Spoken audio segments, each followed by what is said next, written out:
Hi everyone, welcome to our 33 webinar. Today we'll be talking about leveraging influencer marketing for your store, specifically your print-on-demand store, and how that might look for you, and specifically about people who sell wall art and also paper prints, canvases, and the like. Um, I think this was an interesting topic to cover, particularly because I know for people who own stores or are artists, they tend to have a very particular idea of what the brand is, and they also tend to do their own marketing regarding onto their socials or YouTube or whatever platform you're comfortable with. And so for some people, they don't really consider influencer marketing as part of their marketing plan. I guess one of the main benefits of working with influencers or working with other content creators on platforms is that you have the benefit of reaching a new audience that you may not have within your own reach. So while you might do your own marketing on, say, Instagram or YouTube, that reaches your subscribers, your followers, and subsequently anyone who may be, finding that on their algorithm or their timeline. However, when you do collaborate with someone else, you're now working in another ecosystem, if you will, of different people. And even if you guys are kind of adjacent to one another, it's still a new audience. It's still people who may have not seen your content before being introduced to it. And at the end of the day, it's just expanding on your overall engagement with people outside of what you normally do. And I know that for some people, they might be hesitant about influencer marketing because if they want complete control over the execution and the conveying of the marketing message, then influencer marketing might seem a little daunting because that's someone else. I just wanted to reassure you that with these types of collaborations, it's worth at least testing once or twice just to see how well it does because, you are barring yourself from a potential new base of people who might be going into your store and purchasing. So at the very least, a big takeaway from this would be it's worth the testing if you're going to result in, having some new customers in the long term. Okay. Um, I think that as in general, brand awareness is something a lot of people take very seriously. And um, when you're working with influencers and the like, you want to kind of also sell a lifestyle as well. And I think influencers are really good at that on the onset. Whereas you are particularly more able to sell a product more so than the lifestyle as they do. They themselves don't just sell products. They have a life or they post items that are of interest that are outside of whatever people are purchasing. So they have points of interest that, while you may have on your own page, they also have it on theirs and they're reaching out to different people who respond to that. And so one of the considerations you should do is like, does my brand mesh well with their lifestyle or with their appearance online? You also want to see what type of demographic they're looking into like what they have as their audience base. So where's the location? Which gender do they tend to be more receptive to? And age range, all of that. And you could either one, see if it aligns with your current demographic of people that you already sell to and have success with, or you could also think about it as, is this a new demographic that I want to cater to? And do you see your products boding well with that said audience? Um, so those are two ways to think about how you want to go about which influencer to choose. Um, I know that when you're envisioning a promotion with them, you probably have an idea, clear cut of what you want with the messaging and what they want to say. Just be mindful that when you're talking to them, it is a collaborative effort. And at the end of the day, you want to make sure that the audience, or not the audience, the influencer feels comfortable saying the verbiage that, you two have agreed upon, and it's not too scripted, if that makes sense. Um, and so, as long as you two align on the collaborative part of like who's going to be saying what or what the influencer is going to say in particularly, just note that there's going to be some creative, you know, discretion on their end where they will say something that just feels more natural to them. And I think this is what I've noticed to be the biggest hurdle for some people who go into looking for an influencer to collaborate with. Um, Apart from that, there are some criteria for selecting them, and so we could just go to it one by one. We already talked about the audience base, trying to identify whether or not you want a new demographic or a demographic that aligns with your current one. Um, when looking for an influencer, I think it's really important to see the engagement that they receive on their own platform. And to some people, that might just seem like, oh, it's just how many people follow them. When in fact, it's a lot more than that because now, these days, having a large following doesn't translate into successful promotion campaigns. Um, you want to look particularly at how often and how frequent their followers react to their imagery, react to their posts, and things of that sort. For example, if an influencer posts a couple of times a day, is 10% of their audience base reacting to it? And if so, is it just likes? Is it comments? Is it shares? Um, what you want to have is an influencer who has a very engaged follower base and not just one that has, 100,000 followers, but only gets 10 likes on a post. So gauging how authentic and how personable this influencer is with their audience will let you know just how successful your promotion may be with them. Another thing to look out for influencers when choosing who to collaborate with is the relevance. How are you and your products aligned with how they are as a person and how they are on their page? We kind of talked about that earlier, but you just want to make sure that the influencer who has a specific look or has a specific lifestyle, or they have sold products in the past that are kind of like yours or similar to yours or make sense with products like yours, those are the type of influencers you want to go towards. So if you sell particularly a lot of art that does well in homes, or you tend to cater yourself towards interior designers or interior decorators, then maybe talk to someone who already does a lot of content regarding home improvement or home decorating. But that's just one example, of course.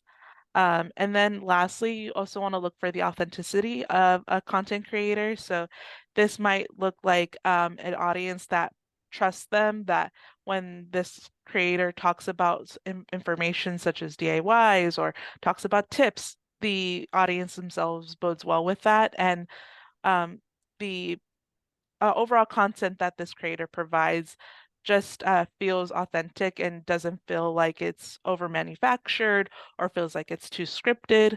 Because ultimately, at the end of the day, you do want someone professional, but more so, you also want someone who's personable and who you feel like people can trust. And then, of course, once you found an influencer that you think aligns with your brand and aligns with your products, it's now kind of leading up to kind of the negotiation part of the transaction, or how do you go about then figuring out like how do I pay this content creator or how does the business deal work? Of course, first always reach out to the content creator and say that you're interested in working in a paid collaboration, because more often than not, people are not going to just advertise your items without, payment or some sort of reimbursement of any kind. And so I want to talk about three very common ones. And if you give me one moment, I would like to share my screen just so you guys have this in the front of your mind when you're thinking about this.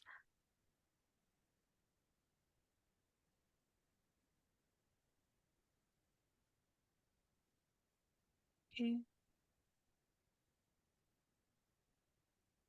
let's see. Let me just give me one moment. All right. And so just to break it down very simply for you guys, we have flat fee, commission, and product seedling. So for flat fee, it's as it says, you pay the influencer for every post they make, or every video they make, or every blog. It really depends on their content, but ultimately it's just a one-time payment and that is it. Usually the cost may vary based on their past engagements or impressions on previous videos, or maybe even on the current video that they're about to post. Then the fee will then be, set. For commission, this is a very common one, if not the most popular base type of payment or compensation. Often, could be spoke as affiliate marketing. And so this is where a content creator gets a percentage of everything that is sold, as it has been through their through the means of their promotion. So this usually looks like using specific links for the content creator, and then from there, if a user uses that link then to buy something off your store or create an account or sign up for something in particular, then the content creator gets a percentage of whatever what is deemed from that transaction or that action. And lastly, the product seeding, which is fairly used commonly, and you might see this on Instagram more often than not. But that's where you offer products for free for the influencers to have, as so long as they promote it and they talk about the product. This is probably one of the ones that a lot of people start with, only because it's very low cost, and usually content creators also enjoy this part of paid promotions, is that they get products as well that they might enjoy. Um, One of the recommendations I would say to go with this one in particular is you could always mix and merge any of these compensation types to create a good plan for you and your influencer that you'll be working with.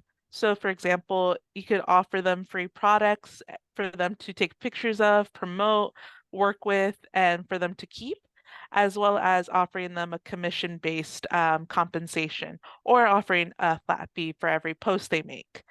Um, Again, whatever works for you and also your budget. As you can see, all three of these could have varying budgets. And again, product seeding is probably a good head start, especially if you're going to be working with micro influencers or influencers that have a smaller following than, most bigger influencers. However, if they have a great engagement or a really great following, then that could mean a huge difference in how receptive and how successful the collaboration will be.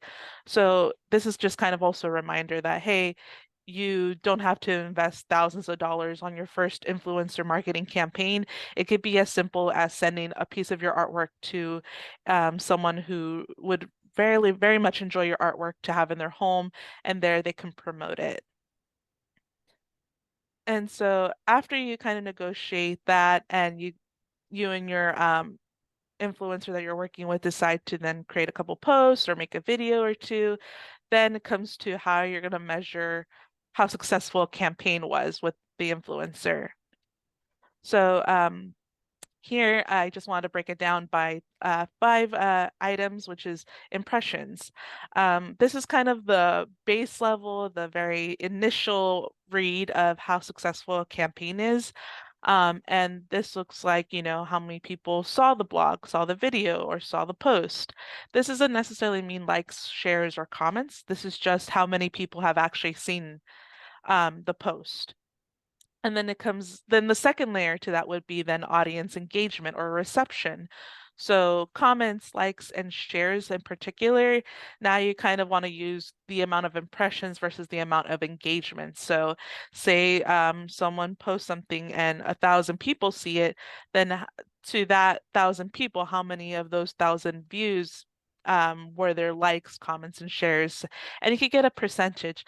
Ideally, you want to look at 5 to 10%. If it's more than that, fantastic. But just note that paid promotions do work differently comparison to regular posts. And so just give that in mind. Doesn't mean that they're not successful. It just means they are different and they elicit different responses on a person's page in comparison to the other posts. But yeah, you want to look at the very least 5% and ideally above 10. As for the audience growth, this is particularly for your own social media or your own page, or um, if you decide to link your own page within the paid promotion or on their post, they link to you or at you, then you want to see if you got new followers or if you notice there's an uptick in people interacting with your own post. This is a great way to also measure how successful a campaign was, because if people really like the post with the promotion that was just linking to your page, then it means that they were looking for more or want to learn more. And so there's a great benefit to you having new followers from that person in particular, because now there's a more keen interest in what you have to sell. And then, of course, the secondary level, or probably the more important level that you want to look at now, is the click-through rates and figuring out how successful a campaign was by how many people went into your store, for example, clicked on the link to your homepage, and also see how many people actually went down into actually making a sale. So the click-through rate is kind of the next the top part of the funnel, and then of course you want to look at the bottom funnel as well, which is how many people made a sale. Kind of going back to the compensation um, topic, a great way to help with figuring out how much you want to invest is always the commission-based or affiliate-based type of marketing, because you only have to pay for every successful sale or action that you want to pay for, less so than a flat fee or even a product seeding. Here you can at least see how successful a campaign is, and then that's how much then the influencers compensated. But click-through rate is very important, and you could use this using campaign URLs that are specific to the influencer. That way you can read how many people visited your store directly from their page. And then I think a great thing to do thereafter the campaign has finished is to do a side-by-side comparison. So if you ever have done your own campaigns or your own marketing tactics on your social media, then it's worth seeing then how does the influencer's campaign measure up to your own. And things like looking at the sales, looking at how many people, made an account on your store or followed you. You could see then how successful in comparison it is. And what's important about this is that once you see how it measures up between your own campaign and their campaign, you can kind of decide from there whether or not you want to keep investing in influencer marketing, or if you want to invest more on your own marketing campaigns, just to see which one was more successful. If you find that marketing campaigns with influencers is more successful, then it's worth then putting more time and more marketing dollars towards that as a result. Okay, let me stop sharing real quick. And then going kind of just continuing the conversation for metrics and analytics, I want to just kind of preface with like two base tools or tracking items you can use for your analytics. The first and foremost is the one that you're most likely going to have, which is Google Analytics. And so with Google Analytics, a lot of people have it and some people utilize it, but using it to its full potential could look a lot like utilizing campaign URLs, measuring click-through rates, comparing it to how your regular campaigns look like in comparison to the influencers' campaigns. Also, if you do Google advertisements, you can see whether your marketing dollars are more successful in Google advertising or if it's more successful with the influencer. Based on conversations and also some articles I've read, it tends to differ between person, company and company, store owner. Ultimately, some people do prefer influencer marketing as it is a bit more direct to a customer as opposed to something that is a bit more passive compared to like an ad online. So, again, it's putting a face to a product, and a lot of people do appreciate that. And so, if you're ever considering whether or not influencer marketing is for you, at the very least, you can rely on Google Analytics to let you know if advertisements on Google or influencer marketing are where you want to invest in particular. Another tool that I find is underutilized is the tools available on your e-com store. So, for example, if you use Shopify, they have also campaign URLs that you can utilize, as well as figuring out the metrics of sales and seeing how it compares over time to when you did have the influencer to the time beforehand. And so making sure that, not printing out, but downloading kind of the sales between a specific month when the influencer was active and posting versus a month where they were not. Use that as kind of a base to where how you want to start advertising from there. Or if you want to continue the relation, you could also see over time how often sales or how often um, people arrive to your website as a result of the influencer. Um, I think what one thing to be noted about influencer marketing is that you have to really gauge the longevity of these collaborations because for some collaborations, a long-term relationship may be useful and may be the thing that helps you in the long run. However, there are some influencer marketing campaigns where it's just one post or two or a month's worth of posts and that's it. But what you don't want to do is for it to stagnate or no longer be useful for you, but you keep putting ad dollars towards that. So be mindful of the longevity of your collaboration, and it's not going to always be the same for one, any store owner, and two, for every influencer. So it really does depend. And one of the ways you could kind of see that or gauge it is just making sure you're always aware of the analytics and keeping aware of the impressions, the engagements, and also the click-through rate. Um, and and then we could also address some of the concerns some people may have and figure out solutions for them. I know that again, we talk about authenticity, and I know for some people, you want an authentic influencer, of course.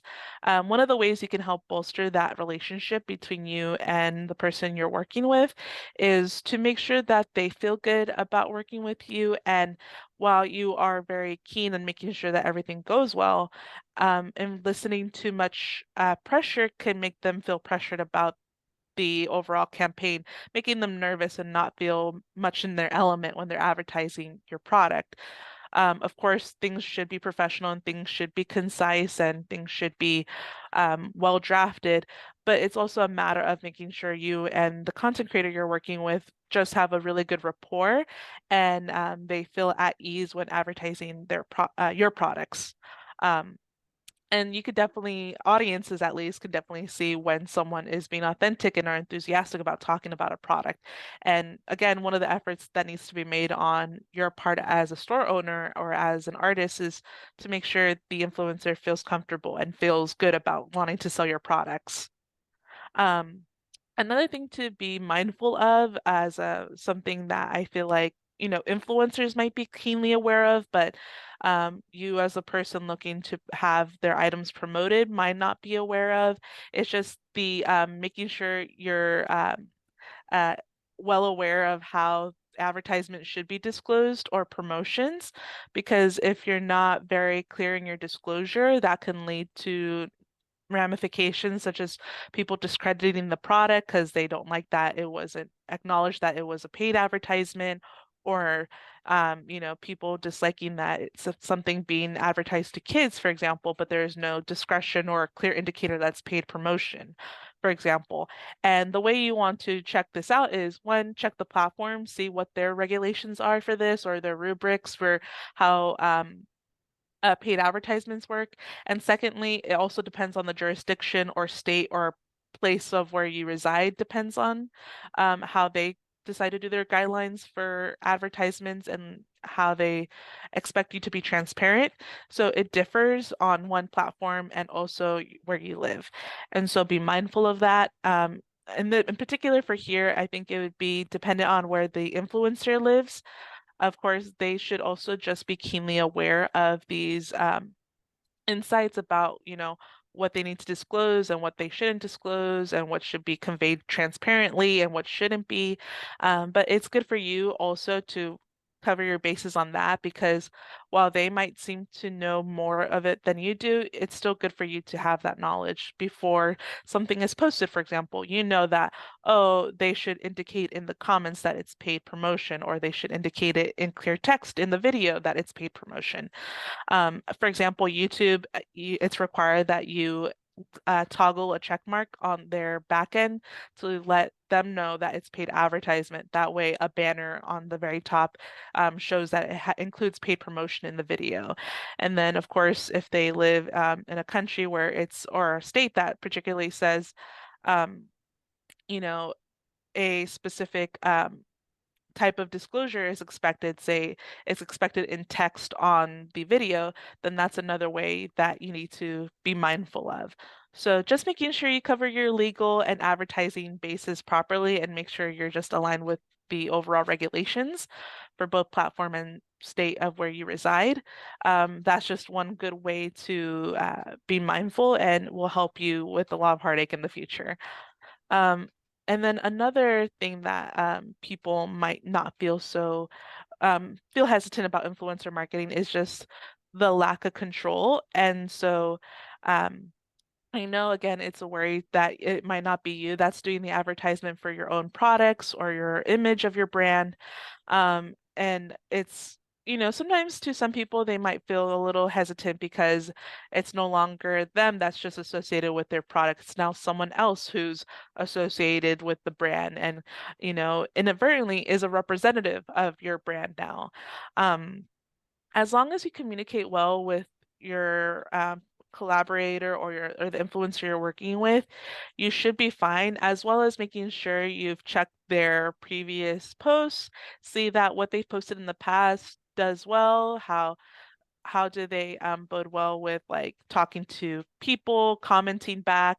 You want to make sure you have an influencer who's receptive to their audience and also seems to, feel very open and very welcoming, as well as helpful, because sometimes people may ask questions about the product.